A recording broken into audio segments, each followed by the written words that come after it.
नमस्कार पोरांनो, स्वागत आहे तुमचं सर्वांचं ह्या आपल्या यूट्यूबच्या स्पेशल क्लासमध्ये. ॲक्च्युली बघा, काही दिवसांपूर्वी आपली राज्यसेवा पूर्व परीक्षेची जाहिरात प्रसिद्ध झाली आहे आणि राज्यसेवा पूर्व परीक्षेची जाहिरात प्रसिद्ध झाल्यानंतर आपल्याला एक खूप मोठा धक्का हा बसला की यार एवढ्या कमी वॅकन्सीज कशा असू शकतात? बरोबर ना? अनेक विद्यार्थ्यांच्या मनात हा प्रश्न आला असेल की अरे हे एम-पी-एस-सीचं नेमकं चाललंय काय? हां, हे व्हॅकन्सीज का काढत नाहीये? त्याच्यानंतर दुसरा प्रश्न विद्यार्थ्यांच्या मनात हा आला असेल, की सर आता ह्या व्हॅकन्सीज वाढतील का? बरोबर आहे ना? तर पोरांनो मी तुम्हाला एक अंदाज देतो. तो अंदाज एकदा बघा आणि मग आपण ह्या टॉपिकच्या दृष्टिकोनातून काय-काय गोष्टी मी माहिती मिळवली आहे, त्या गोष्टी तुमच्यासमोर पोहोचवतो. ठीक आहे? सो हा एकदा मुद्दा बघून घ्या. सगळ्या गोष्टी म्हणजे व्हॅकन्सी वाढतील, नाही वाढतील, अनेकांचे हे प्रश्न आहेत. त्या प्रश्नांवर मी 100% उत्तर देतो. हां. ही बॅच आहे गॅरंटेड सिलेक्शन प्रोग्राम फॉर 2026. 31 डिसेंबरपर्यंत तुम्ही ॲडमिशन घेऊ शकता. लास्ट डे आहे ॲडमिशनचा 31 डिसेंबर. ठीक आहे ना? सो ह्या बॅचच्या फीजमध्ये सुद्धा ऑफर आम्ही देतोय. फीज कमी केलेली आहे. प्लस तुम्हाला ई-एम-आय ऑप्शन्स पण अवेलेबल आहेत. राईट? या संदर्भात जर काही चर्चा करायची असेल, तर हा माझा नंबर आहे. तुम्ही कॉन्टॅक्ट करू शकता. ही बॅच पण नवीन आम्ही काढली आहे, जी लाईफटाईम सपोर्ट म्हणून आम्ही तुम्हाला देतो. एकदा फीस भरायची आणि इथून पुढे पोस्ट निघेपर्यंत तुम्हाला ॲक्सेस अवेलेबल असेल, अशी ही बॅच आहे. सो ह्या बॅचच्या फीजमध्ये सुद्धा तुम्हाला डिस्काउंट आहे. कारण 31 डिसेंबरपर्यंत ऑफर चालू आहे न्यू इयरची आणि इथे सुद्धा तुम्हाला ई-एम-आय ऑप्शन्स अवेलेबल आहेत. जॉइन करायची असेल, बोलायचं असेल, तर तुम्ही माझ्यासोबत बोलू शकता. राईट? ही पुस्तकं आहेत, जी आम्ही राज्यसेवेच्या बॅचमध्ये तुम्हाला देत असतो. बघा, याच्यामध्ये असे काही सब्जेक्ट्स आहेत, ज्या सब्जेक्टचे मटेरियल तुम्हाला मार्केटमध्ये आजही अवेलेबल नाही आहे. तुम्हाला जर ते सब्जेक्ट बनवायचे ठरले, तर तुम्हाला वेगवेगळे रेफरन्स मटेरियल त्या सब्जेक्टसाठी वापरणं गरजेचं आहे. त्या रेफरन्स मटेरियलमधून आपल्या सिलेबस अकॉर्डिंग ज्या गोष्टी महत्त्वाच्या आहेत, त्या गोष्टी बाजूला काढणं गरजेचं आहे. म्हणजे थोडक्यात नोट्स बनवणं गरजेचं आहे. सो इथे आम्ही तुम्हाला वन स्टॉप सोल्युशन देतोय आमच्याकडनं. फीजमध्येच तुम्हाला ही पुस्तकं पण आहेत. आणि सेपरेट माझी बॅच आहे ती म्हणजे कंबाईनची. इथे पण लक्ष असू द्या. सॉर्टेड आहे? आता ऐका थोडंसं पुढे. पोरांनो, एक सिंपल सिंपल गोष्ट आहे, जी तुम्हाला माहिती पाहिजे. ज्या परीक्षेची तुम्ही तयारी करताय, त्या परीक्षेच्या दृष्टिकोनातून एकंदरीत काय स्पर्धा आहे मार्केटमध्ये, ती तुम्हाला माहिती पाहिजे म्हणून सांगतोय. बघा, सर्वसाधारणपणे पूर्व परीक्षा, राज्यसेवेच्या पूर्व परीक्षेचा जर आपण विचार करतो म्हटलं, तर राज्यसेवेच्या पूर्व परीक्षेला फॉर्म भरणाऱ्या विद्यार्थ्यांची संख्या होती 3 ते 3.5 लाख. होती म्हणतोय मी हां, होती, एवढी होती. ज्यावेळेसपासून राज्यसेवा आपली डिस्क्रिप्टिव्ह झालेली आहे, त्यावेळेसपासून हा काउंट जो झाला आहे, तो कमी झाला आहे. पहिला मुद्दा. तुम्ही 25च्या पूर्व परीक्षेचा जरी अंदाज घेतला, तरी 25च्या पूर्व परीक्षेवरून तुम्हाला एक गोष्ट क्लिअर होईल, की यार ही संख्या कमी झालेली आहे. सो आपण एक ॲव्हरेजली पकडू, साधारणतः 1.5 टू 2 लॅक्स एवढी विद्यार्थ्यांची संख्या असेल, पूर्व परीक्षेची. ठीक आहे? जागा कमी झाल्यात. परंतु दुसऱ्या बाजूने विद्यार्थ्यांचं फॉर्म भरण्याचं जे प्रमाण आहे राज्यसेवेमध्ये हे सुद्धा कमी झालेलं आहे. हे सुद्धा कमी झालेलं आहे. याच्यानंतर पूर्व परीक्षेमधून साधारणतः मुख्य परीक्षेसाठी पात्र होणाऱ्या उमेदवारांची संख्या 14 ते 15 असते. म्हणजे एका पोस्टसाठी 14 ते 15 विद्यार्थी क्वालिफाय होतात. एका पोस्टसाठी. म्हणजे मी जर असं म्हणेल, की 100 जागा आहेत, तर 100 मल्टिप्लाय बाय 14 ऑर 15 म्हणजे साधारणतः 1400 ते 1500 विद्यार्थी हे पूर्व परीक्षा पास करून मुख्य परीक्षेला पात्र ठरणार आहेत. आणि मग तिथून पुढे एका पोस्टसाठी 3 जणांची मुलाखत घेतली जाते. थोडक्यात असा सगळा कार्यक्रम चालतो राज्यसेवेचा. ॲज कंबाईनचा पण असाच आहे, पण कंबाईनमध्ये मुलाखत नाही, सो तिकडे रेश थोडासा बदलतो. राज्यसेवेचा कार्यक्रम असा चालतो. हा मुद्दा क्लिअर झाला? हां, आता एक गोष्ट ऐका. मला सांगा, ज्यावेळेस 2 लाख विद्यार्थी फॉर्म भरणार आहेत, त्यावेळेस 87 जागा आयोगाने आत्ता काढल्यात. 87 जागा आयोगाने आत्ता काढल्यात. आता आयोग जागा केव्हा काढत असतं? आयोगाचं काम फक्त एवढंच आहे, की आयोगाने जाहिरात प्रसिद्ध करणे. बघा, भारतीय राज्यघटनेतील कलम 315 नुसार आयोगाची आपण स्थापना केलेली आहे. तो एक घटनात्मक आयोग आहे. ठीक आहे?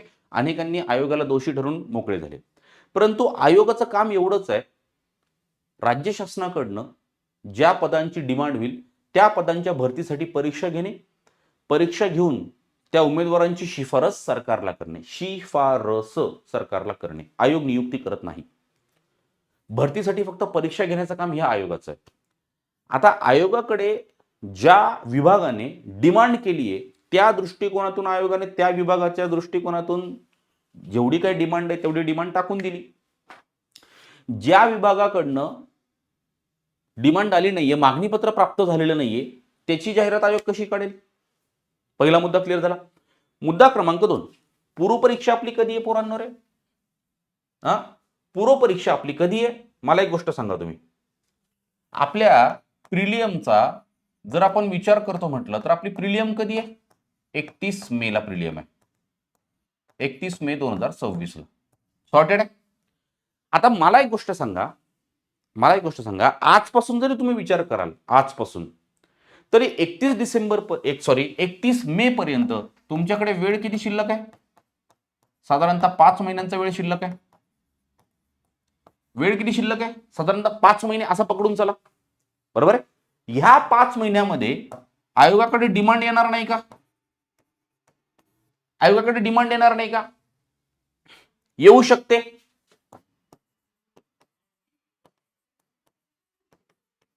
येऊ शकते. डिमांड आयोगाकडे येऊ शकते. मला दुसरा एक मुद्दा तुम्ही सांगा, 31 मे ला तुमची पूर्वपरीक्षा झाली, ठीक आहे, सॉर्टेड आहे. 31 मे ला तुमची पूर्वपरीक्षा झाली, त्याच्यानंतर साधारणतः 3 ते 4 महिन्यानंतर तुमची मेन्स आहे. 3 ते 4 महिन्यानंतर तुमची मेन्स आहे. मला सांगा, जाहिरात कधी आलेली आहे? 2-3 दिवसांआधी. तिथून ह्या इथपर्यंत म्हणजे मे नंतर आपण असं पकडूया, जून, जुलै, ऑगस्ट, सप्टेंबर, ऑक्टोबर मध्ये तुमची मेन्स आहे. हा, एक्झॅक्ट डेट मला माहित नाहीये. सप्टेंबर, ऑक्टोबर मध्ये तुमची मेन्स आहे. मेन्स पर्यंत मेन्सची येतं ना, फॉर्म भरायला लागतात, आयोगाकडे वेळ आहे. हे जे वेगवेगळे विभाग आहे, ह्या वेगवेगळ्या विभागांकडे वेळ आहे. ह्या दरम्यान मागणीपत्र येऊ शकतं की नाही येऊ शकतं? असं आहे का की एकदा जाहिरात लॉन्च केली की परत मागणीपत्र देऊ शकत नाही? असं तर नाहीये. दुसरी गोष्ट, जे निवृत्ती वय आहे, बरोबर आहे, सर्वसाधारणपणे निवृत्ती वय हे मेच्या आसपास असतं. मेच्या आसपास निवृत्ती वय असतं सगळ्यांचं. जर तुमच्या फॅमिलीमध्ये कोणी गव्हर्नमेंट सर्वंट असतील तर त्यांचा एक अंदाज लावा तुम्ही, हे सगळे लोक मे मध्ये निवृत्त झालेले असतील, मेच्या आसपास, मे जूनच्या आसपास. हा कालावधी पण तोच आहे. मग जर अधिकारी निवृत्त झाले आणि तिथे रिक्वायरमेंट जास्त लोकांची असेल तर इथे जाहिरात येण्याची शक्यता आहे की नाही? जागा वाढण्याची शक्यता आहे की नाही? उगा मी ब्लाइंडली बोलत नाहीये. ज्या गोष्टींसंदर्भात मी उच्च पदस्थ अधिकाऱ्यांसोबत चर्चा केली, मंत्रालयामधल्या काही व्यक्तींसोबत चर्चा केली, त्यावेळेस ह्या गोष्टी कानावर आल्या. त्यांनी सरळ सरळ सांगितलं की सर, आता जेवढ्या विभागांकडनं मागणीपत्र आम्हाला प्राप्त झालं, आम्ही त्या आधारावर ही जाहिरात प्रसिद्ध करत आहोत, परंतु भविष्यामध्ये ह्या सगळ्या शक्यता आहेत आणि ह्या शक्यतांच्या ठिकाणी आम्हाला परत मागणीपत्र येत असतात, आजपर्यंत आलेले आहेत, इथून पुढेही येतील. आणि अशी कुठलीही तरतूद नाहीये अजूनपर्यंत तरी की एकदा जाहिरात काढली की परत त्या जाहिरातीमध्ये वाढ होणार नाही, असं कुठेही तरतूद नाहीये. आयोगाने खाली लिहून दिलेलं असतं कुठेतरी, जागांच्या संख्येमध्ये बदल करण्याचा अंतिम अधिकार हा आयोगाकडे असेल, पदसंख्येमध्ये बदल करण्याचा अधिकार, बरोबर आहे. सो इतकं सिंपल लॉजिक आहे. परंतु आपण काय केलं, आयोगाचं असं आहे, आयोगाचं तसं आहे, आयोगाचं काय चाललंय, हे आयोगाचं काय चाललंय ते ठीक आहे, परंतु त्यांच्याकडे जर डिमांडच जनरेट झाली नाही तर ते तुम्हाला कशाची जाहिरात काढतील? आणि तुमची भरती करून तुमचे नियुक्तीपत्रच तुम्हाला द्यायचे नाही, तुमच्या नियुक्त्याच करायचे नाही. ऑलरेडी एवढं बदनाम झालाय आयोग, त्याच्या पलीकडे जाऊन आणखीन काय करेल? सो गोष्टी लक्षात घ्या. सो इथून पुढे 100% सांगतो मी, 100% तुमच्या जागा वाढतील. आता ह्या जागा किती जातील तर ह्या 200च्या आसपास तरी जातील. 200च्या आसपास तरी ह्या जागा असतील, बरोबर आहे. सो याचा एक विचार करा. आणि आज जरी तुम्हाला एखाद्या पोस्टच्या जागा बघायला मिळत नसतील, जसं की DYSP, डेप्टी कलेक्टर, आता अनेक वेगवेगळ्या व्हॅकन्सीज आहेत. इथे जर बघितलं तर आता टोटल राज्यसेवेसाठी तुमच्या 79 जागा आहे आणि महाराष्ट्र पशुवैद्यकीय सेवा, महसूल आणि वन विभागामध्ये तुमच्या 8 जागा आहेत. टोटल तुमच्या 87 आहेत. या 87 सगळ्यांसाठी ओपन नाही आहेत. यापैकी काही जागा अशा आहेत ज्या पर्टिक्युलरली फक्त कॉमर्सची डिग्री असणाऱ्या विद्यार्थ्यांसाठी ओपन आहेत. मुद्दा लक्षात आला? हा. सो ह्या 87 जागा सगळ्यांसाठी ओपन नाही आहेत. मुद्दा लक्षात घ्या. प्रत्येकासाठी जी क्रायटेरिया आहे तो वेगवेगळा आहे. जसं की उपमुख्य कार्यकारी अधिकारी किंवा गट विकास अधिकारी उच्च श्रेणी गट, इथे तुम्हाला एकूण 13 जागा आहेत, राईट. याच्यानंतर सहाय्यक संचालक महाराष्ट्र वित्त व लेखा सेवा गट 39, बरोबर आहे ना? I think so he post आहे जी कॉमर्सच्या विद्यार्थ्यांसाठी फेवरची आहे. इथे फक्त कॉमर्स बॅकग्राऊंड पाहिजे, बरोबर आहे? म्हणजे ही सायन्स आणि यांना नाहीये. मग सो मला सांगायचं ते 87 पकडून चालू नका. ऑलरेडी 87 पेक्षाही कमी जागा आहेत, परंतु ह्या जागांमध्ये वाढ होईल, काळजी करण्याची गरज नाहीये. एकदम सिंपल लॉजिक आहे. जेवढं मी बोललो, जेवढी आम्ही चर्चा केली, जेवढी इन्फॉर्मेशन आम्ही घेतली, त्या इन्फॉर्मेशनच्या धर्तीवर ह्या सगळ्या गोष्टी आम्हाला क्लिअर झाल्या, ज्या तुम्हाला क्लिअर करून देणं गरजेचं आहे. का? कारण तुम्ही ॲक्च्युअलमध्ये अभ्यास करणारी पोरं आहात. सो तुमचा जो अभ्यास चालू आहे हा अभ्यास चालू ठेवा. आणि वर्ष 2026 मध्ये तुमच्या हातामध्ये एकूण 5 चान्स आहे असं मी सांगतो. कसे 5 चान्स? तर 2025च्या 2 पूर्वपरीक्षा आपल्या राहिल्या आहेत आणि 2026च्या आपल्या 3 पूर्वपरीक्षा राहिलेल्या आहेत, राईट? सो ह्या दृष्टिकोनातून थोडंसं प्लॅन आउट राहा, प्लॅन करा आणि व्यवस्थित प्रिपरेशन करा. जागा 100% वाढतील, काळजी करू नका, राईट? या व्यतिरिक्त बाकीच्या गोष्टी मी तुम्हाला सांगितलेल्या आहेत. मग ती GSPची बॅच असू द्यात किंवा लाईफ टाईम सपोर्टची बॅच असू द्यात किंवा आणखीन कोणती बॅच असू द्यात, ठीक आहे?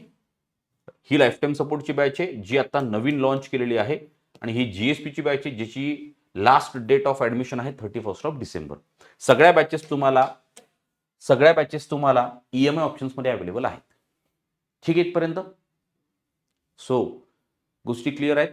अभ्यासाचा जो आपला वेळ आहे तो वाढवा, स्पीड आहे ती कंटिन्यू ठेवा, कमी होऊ देऊ नका.